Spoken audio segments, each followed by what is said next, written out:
Victoria here. Now, Masters Bangkok has just wrapped up, and with VALORANT Champions Tour Pacific Stage 1 just around the corner, I think it's time for a little refresher on what went down earlier this year at Kickoff.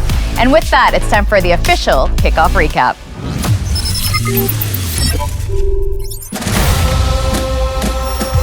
Even looking back now, Kickoff was incredibly intense, with most matches going the full distance. Not only that, we saw Ascension teams exceed expectations, a Pacific powerhouse PaperX struggle, and DFM at last breaking free from bottom placements with a completely new look. All signs point to 2025 shaping up to be a whole new era. After 960 days of pain and change, DRX have finally reclaimed their Pacific throne. In second place, right behind them, was T1 in their first ever grand final. And Gen G, who dominated in 2024, and Talon Esports, the sole Southeast Asian representative in the finals, were next in placements. Ultimately, DRX and T1, who secured first and second place, earned 3 and 2 championship points respectively. Meanwhile, Gen G and Talon finished third and fourth, each claimed 1 point, marking their first step towards champions. And after Masters Bangkok, T1 now stands at the top with the most championship points. So I've already mentioned earlier just how intense Kickoff was, right? Now comparing it to last year, it really highlights just how competitive it was. In the Pacific 2024 Kickoff, there were 19 matches with a total of 47 maps, averaging 2.4 maps per match, meaning many series ended in a clean 2-0 sweep. However, this year we saw 22 matches with a staggering 63 maps, averaging 2.8 maps per match, meaning that most of the series were pushed to a full best-of-3 or best-of-5 battle. We have never seen so much VALORANT in one event. Now let's take a look at some of the standout records from this year's highly competitive Kickoff. First up, a match that had Pacific fans on the edge of their seats, the lower bracket round 2 showdown between Nongshim and RRQ. On map 2 of Lotus, the match extended to an unbelievable 42 rounds, breaking the previous record of 40 rounds. The question is this record ever going to be broken again? With just how intense Pacific matches have been, it's definitely something to watch out for.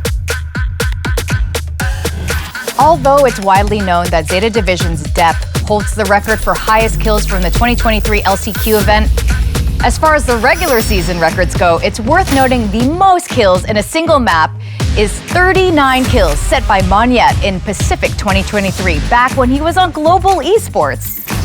However, in this year's Kickoff, in the same lower bracket round 2 match between Nongshim and RRQ, Jemkin came incredibly close with 38 kills.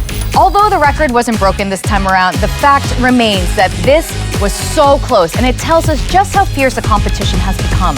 It was a truly remarkable feat. And hey, both of these players are now on RRQ. The final record is a rather unfortunate one. For the very first time in Pacific history, PaperX have failed to reach the top 4. Since the introduction of the franchise system, PaperX has been a dominant, near unstoppable force in Pacific, but they did struggle in this Kickoff event, leading to an early exit. Will PaperX make a comeback in Stage 1? We'll have to wait and see if they make their resurgence. Now let's take a look at the players who truly made their presence felt in this exceptional and closely contested event. Surprisingly, or perhaps not surprisingly, the most standout player of this Kickoff was none other than RRQ Jemkin. Even though his team was eliminated early, he managed to rank first in not just 1, but 3 major stats: ACS, KPR, and FKPR, showcasing his exceptional individual skill. On top of that, we saw Primi leading in KD and Hyunmin topping ADR, both delivering explosive performances that played a crucial role in their team's successes. While players like Jemkin, Buzz, and Maze stood out with consistent and even stronger performances than last year, there's something else that deserves just as much attention. And that's the rookies, players who made their Pacific debut this year. Their impact was undeniable, and we'll have to keep an eye on them as the season unfolds. A total of 26 rookie players made their debut in Pacific during the 2025 Kickoff. Let's take a look at the standout newcomers who delivered the most impressive performances.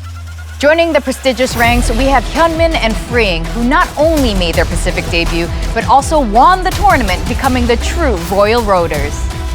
Then there's Cushy, who quickly garnered reputation as one of Pacific's best initiators, along with Francis and Danby, who showcase insane firepower, proving that Ascension teams are not to be underestimated. So I recommend you keep an eye on them this stage 1. And now, during this kickoff, we've established a few new rules. Kickoff rule number 1. Now, real fans will be very familiar with this law. It's the Texture 4-kill rule. Historically, whenever Texture secures 4 kills in a round, his win rate is an incredible 75%. That makes the statement 4 kills equals victory feel very real. But here's the crazy part. Whenever Texture gets an ace, his match win rate is 0. He has recorded 4 aces in Pacific history, but has never won a match after doing so. Now, as we go into stage 1, is Texture gonna convert the ace curse into a blessing, converting into that win? We'll have to wait and see. Rule number 2 involves a very familiar player, and that player is Stax. Ever since Stax joined T1 in the 2024 Stage 2 of Pacific, every single match from then till now has been played in a full series. That's 10 consecutive full map matches. What's even more impressive is that during the Pacific 2025 kickoff, T1 played an incredible 22 maps, which is 8 maps more than the second place teams Genji and Nongshim. Despite such a grueling schedule, T1 showed off some of the best performances in the grand final. And at this point, you just have to give a big round of applause for these players for their efforts. Next up is a very special rule about Japan's rising star, Mei from DFM. Before the 2025 kickoff even began, expectations for DFM were sky high. And they did live up to the hype, breaking free from the lower rankings for the very first time. But did you notice there's a hidden pattern behind their success? It turns out when Mei gets 17 or more kills, DFM wins.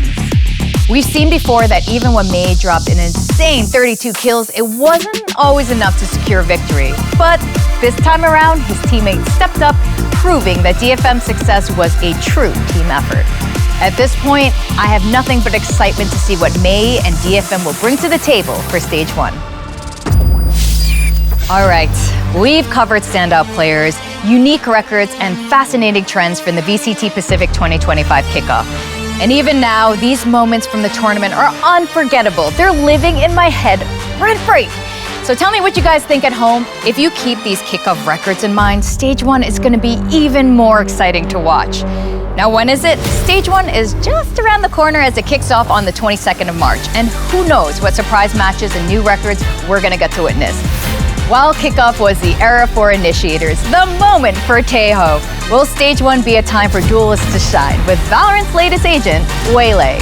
I am so excited for stage 1, but that's all from me for now. I'm Victoria, and this is VCT Pacific signing off.